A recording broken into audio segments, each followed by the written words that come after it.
நல்ல ஹெல்த்தியான கருவேப்பிலை பொடி எப்படி பண்ணுறதுன்னு தான் இன்றைக்கி பார்க்க போகிறோம். ரொம்ப ஈஸியாகவே ஒரு அரை மணி நேரத்தில் இந்த பொடியை செஞ்சு முடிச்சிடலாம். அதை எப்படி செய்கிறதுன்னு பார்க்கலாம் வாங்க. நல்ல ஃப்ரெஷ்ஷான கருவேப்பிலையாக கழுவி எடுத்துருக்கேன். அது ஈரம் போகிறதுக்காக 2 தட்டு நிறையா பரப்பி எடுத்து வச்சுக்கலாம்.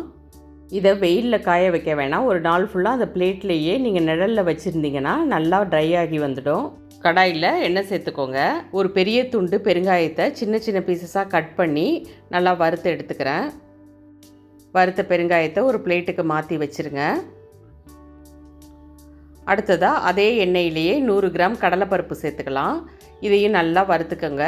நல்லா கோல்டன் ப்ரௌன் கலர் வர வரையும் வறுத்து எடுத்துக்கலாம். வறுத்த கடலைப்பருப்பை பிளேட்டுக்கு மாற்றிக்கோங்க. அடுத்ததாக வெள்ளை உளுந்து எடுத்து அதையும் நல்லா வறுத்துக்கிறேன். இதுவும் அதே ஈக்குவல் ப்ரொப்போர்ஷன்லேயே எடுத்துக்கலாம். அதாவது நம்ம எந்த அளவுக்கு கடலைப்பருப்பு எடுக்கிறோமோ அதே அளவுக்கு உளுத்தம்பருப்பு எடுத்துக்கோங்க. அடுத்ததாக வாசனைக்கு 2 டேபிள் ஸ்பூன் வர கொத்தமல்லி சேர்த்துக்கோங்க. இது ஓரளவு நல்லா வாசனை வர வரையும் வறுத்தா போதும். வீடியோ பார்க்குறவங்க மறக்காமல் நம்ம சேனலையும் சப்ஸ்கிரைப் பண்ணி உங்கள் ஃபேமிலி அண்ட் ஃப்ரெண்ட்ஸுக்கும் வீடியோவை ஷேர் பண்ணிவிடுங்க. அடுத்ததாக 1 டேபிள் ஸ்பூன் மிளகும் 1 டேபிள் ஸ்பூன் ஜீரகமும் சேர்த்து ரெண்டையும் ஒன்றாவே வறுத்து எடுத்துக்கிறேன். வறுத்த மிளகு ஜீரகத்தையும் பிளேட்டுக்கு மாற்றிடுங்க. அடுத்ததாக நான் கொஞ்சமாக வேர்க்கடலை சேர்த்துக்கிறேன். இது ஏற்கனவே வறுத்த வேர்க்கடலைங்கிறதுனால நான் லைட்டாக சூடு பண்ணி மட்டும் எடுத்துக்கிறேன். நீங்கள் வறுக்காத வேர்க்கடலைன்னா நல்லா வறுத்து எடுத்துக்கோங்க. அடுத்து ஒரே 1 டீஸ்பூன் மட்டும் எண்ணெய் சேர்த்து 30 மிளகாவை வறுத்து எடுத்துக்கோங்க. எடுத்துருக்கிற கடலைப்பருப்பு உளுந்துக்கு இந்த மிளகாவோட அளவு சரியாக இருக்கும். வீடியோ கண்டிப்பாக உங்கள் எல்லாருக்கும் பிடிக்கும். வீடியோவுக்கு ஒரு லைக் கொடுத்துடுங்க.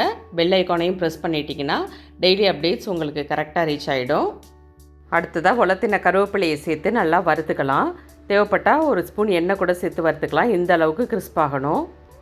இப்போ எல்லாத்தையும் ஒரு பிளேட்டுக்கு மாற்றி கொஞ்சம் ஆற விட்டுடலாம். ஒரு 25 பல் பூண்டு சேர்த்து இதையும் நல்லா வறுத்துக்கிறேன். வறுத்துட்டு பண்ணும்போது ரொம்ப நாள் ஆனாலும் கெட்டு போகாமல் அப்படியே இருக்கும்.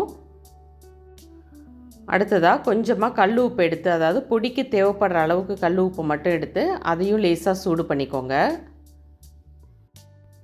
அவ்வளோதான், எல்லா இன்க்ரீடியன்ஸையும் வறுத்து ஆற வச்சாச்சு. அதை மிக்சர் ஜாரில் மாற்றி நல்லா அரைச்சி எடுத்துக்கலாம். இப்போ அரைச்ச பிறகு தான் நம்ம வறுத்த பூண்டை சேர்க்கணும். ஃபஸ்ட்டே பூண்டை சேர்த்திங்கன்னா பொடி சரியாக அரைப்படாது. அதனால் பொடியை ஃபஸ்ட்டு அரைச்ச பிறகு பூண்டை சேர்த்து அரைச்சி எடுத்து வச்சுக்கோங்க. இதை நல்லா ஏர்டைட் கண்டெய்னரில் எடுத்து வச்சிங்கன்னா 3 மாதம் வரையும் நம்ம வச்சு சாப்பிட்லாம். இந்த பொடியை நீங்கள் சாதத்தோடையும் போட்டு பசைஞ்சு சாப்பிட்லாம்.